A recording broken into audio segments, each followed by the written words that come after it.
So, unfortunately for Josh Allen, and you can see it in his face and read his body language, the Chiefs advanced to their third straight Super Bowl, once again at the expense of the Buffalo Bills. Peter, your takeaways, and this is just our first pass at this thing, all right? We are going to chew on this bone a lot in the next couple of hours here this week and ahead of next week. Peter, we start with you. And I appreciate it, Jamie. You know, you only want to have the best from these teams when you get the buildup that we had in this game. And you can't ask for anything more than the aspiring protagonist in a lot of ways, Josh Allen, going up against the big bullies that have been in his way his entire career. You can only ask for what he had, and that was down 3 in the fourth quarter with the ball in his hands, and we go right to it, and it's like, all right, we've got the opportunity here. This was on first down of this drive, okay? Incomplete. Second down, gets incomplete. Now you have the third down, and you're setting it up, and it's 3rd and 5. They throw a little slot screen here to Cooper, sets up 4th and 5. And then the play that does it all, Steve Spagnuolo says it's not happening today. Steve Spagnuolo, who has been an absolute riverboat gambler his entire career as a defensive coordinator. Look at the play call. They didn't call it all night. The corner blitz. It's McDuffie who then fades back, and then, of course, Kincaid had a chance. I just think we talk about the courage of these quarterbacks and these offensive coordinators and these running backs.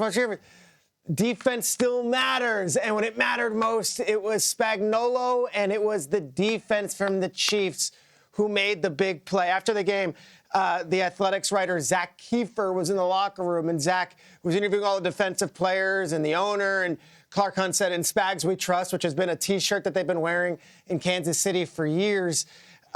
This was the line from Brian Cook, who played very well, number 6 on the Chiefs. He says, "The way Spags preaches it, life is all about risk. The question is, who's confident enough to take that risk?" And in this case, it is the Kansas City Chiefs. We go back to the Super Bowl last year, similar situation, 4th and 5. McDuffie's number is called as well, and he's the one who blitzes Purdy on the 3rd and 4. And it's what Spags does. It's the right time. It's the right play call. And I know Josh Allen is hurting this morning, and I know Bills fans are aching this morning. Don't take this away from the Chiefs. This was all 3 facets, offense, special teams, and when it mattered most, it was the defense. My takeaway, in Spags we trust, and the Chiefs are going to another Super Bowl appearance, and it's not just because of Mahomes and Kelsey and on Andy Reid. Spags and that defense showed up when they needed to last night, and they stopped Josh Allen. They were awesome. I thought they were especially awesome on the D-line. The crazy thing about the play that you're pointing out is that they got it. Gotcha. Dead to rights. You're dead in the water. Perfect call. Perfect execution. Josh Allen beat it. He had a chance. He beat it. He was better than that blitz, and he threw the perfect pass to a reliable receiver, and Dalton Kincaid dropped it. What are you going to remember about this game? A lot of stuff. The Dalton Kincaid drop is part of this. Now, it is not even in the same universe, but we saw what happened with Mark Andrews, and he dropped it. It's right there, and there's a play to be made. Far more difficult catch in a difficult situation for sure. Kincaid makes that catch. He's a very reliable receiver for whatever reason. I don't know if it's the stadium. I don't know if it's bad luck. I don't know if it's the opponent. He doesn't make the catch. If he does make that catch, that is the throw of Allen's career. That is the play of the season. It's a hero play. He doesn't, and the season is over. It's that close to it. I'll remember this game. I'll remember the Chiefs' defensive line against Josh Allen and the Bills' offensive line. No more than, of course, on the 4th and inches. Just bring it up. 4th and inches, they run again. The sneak, the tush push, the snowplow, whatever you want to call it. Now, yeah, to me, it looks like he has it right there. It definitely looks like he has it. They say he doesn't, and then they look at it, and if I say I can't say 100% sure that he has it. Overturn it. Yeah, I can't overturn it because I can't see exactly where the ball is and all this. I think he has it, of course. You watching the show right now probably thinks he has it. I think some of the Chiefs think he had it. That man and whatever the system is surrounding him says he did not have it. My bigger frustration was that they were running that play to begin with at that point. And you might say, no, it doesn't matter. guys, they kept running the tush push to Steak, especially to the left. And even Nance on the broadcast is saying in the production meetings, they know they go left. And the Chiefs were dive bombing the left side. They stuffed them. There was 6 times that they ran the ball with Josh Allen on 3rd and 4th or 1. 3rd and 1 or 4th and 1. Half of them resulted in 0 yards. They had the number. They stopped it. So I hate that on a team where you have so many different options with Josh Allen and you have James Cook, who has a great game, you're still just saying, no, we're going to run it right up the middle. The Chiefs were ready for that. That was not the play last night, and they ran it anyway. I hated the call. You may hate the officiating. Fine, I don't care. We can talk about that the offseason. I don't like that they were running that to begin with.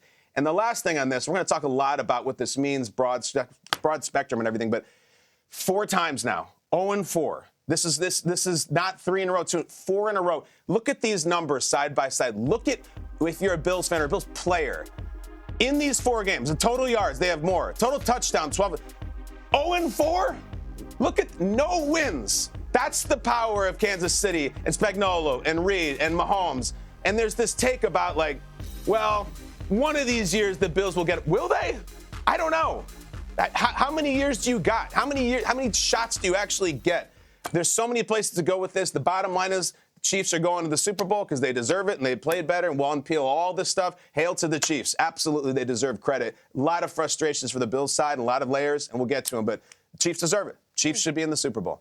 I totally agree with you. I think that the Chiefs believe I believe that they deserve to be there as well. They just always seem to find a way. I know we've been talking about it all season long about how the Chiefs just been etching their way out. What'd you say, James? They 17 games or something like that where they 1-score games, 17 straight they win. 17 one-score games they've won, and they do it because of the wisdom, right? I know, Peter, you just talked about Spags on the defense and how well he called that game, right? How he was able to call the right call in the moment in the Super Bowl last year, and then obviously just now to send them to the Super Bowl. But I want to go to the offense and Andy Reid and the wisdom that he has. It's not by chance, it's not by luck that he's able to continue to put these guys in the situations that they're in. And these guys are selfless and they are accountable players. I want to go back to some of the plays. Xavier Worthy, when you look at some of the things that he was able to do yesterday, yeah, he made a controversial catch, right? But also look at what he's able to do right here on this play. These guys are able to go out there and run their routes to go out there and make them turn to the sideline so everybody's eyes are away. And the wisdom of Andy Reid to get that play call. Obviously, you got Worthy going up here making plays, but on that touchdown play, those guys, that was drawn up specifically for those guys to go outside so he can go out there and be free. Then you have Patrick Mahomes, what he's able to do, utilizing his legs. We don't always talk about him utilizing his legs. We always talk about how savvy he is with his crazy trick throws and how he can get the ball to everybody else. But when you look at what not Patrick Mahomes, but what Andy Reid did in a goal line in a reverse wishbone, you call a reverse wishbone and you put the ball in the hands of Patrick Mahomes and allow him to run for a touchdown. That was another way in which the wisdom of Andy Reid was able to show up and come through, and by putting the hands of your best player. And then to seal the game, the Samaje Perine, giving him the ball at the end, and all 3 receivers being lined up on the left side and pretty much running a windscreen and allowing him to go out there and get the first down, and then having the awareness to simply stay in bounds. You guys see it right there, all the screens at the top. Perine gets the ball. Mahomes gives him a good ball. He gets back vertical. He doesn't go out of bounds. He has the thought process and understanding of the situation to stay in bounds.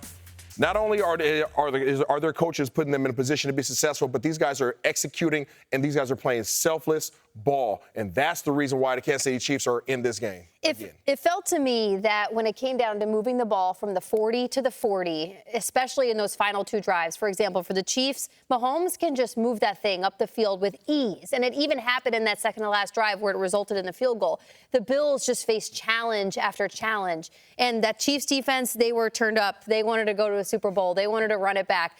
Peter, I saw some takes online that this Bills team, the way the roster was set up, that they got by all season long, maybe with guys that weren't stars, and it was just relying too much on Josh Allen. What do you make of the way the Bills were built and what they brought to the table today, and the fact that the Chiefs, they were just the better team last night? How do you unpack this from a Bills side? I look at Buffalo. James Cook was as good as Jahmyr Gibbs, Saquon Barkley, anybody you want that you say is the best. Derrick Henry, he was there. The offensive line did their job. Matt Collins played the game of his life. I didn't feel like there was such a great roster disparity last night. I really didn't. I just think in the biggest of moments, it was the Chiefs that stepped up. And I look at it. It's like Josh Allen, that image of him on the sideline, he's a very sympathetic figure now moving forward. I think a lot of people really felt Josh Allen last night, that this isn't a young buck who's going to have a million shots, that he felt like this was the one, and he couldn't do anything about it as they bled the clock, as Isaiah so eloquently put it. They knew that they needed to get a 3rd and 9, and they threw the ball to Samaje Perine, who stays in bounds. And at that moment, Josh Allen doesn't get a chance to answer. He doesn't get his 13-second moment again because it just wasn't there. But, Jamie, I thought it was such a well-played game in both sides. If anything, I have questions about what Kyle was alluding to. Joe Brady and Sean McDermott's decisions in some of these 2-point conversions and 4th and shorts, that stuff matters. And whereas the Chiefs continued to get it and get it and get it, the Bills simply did not.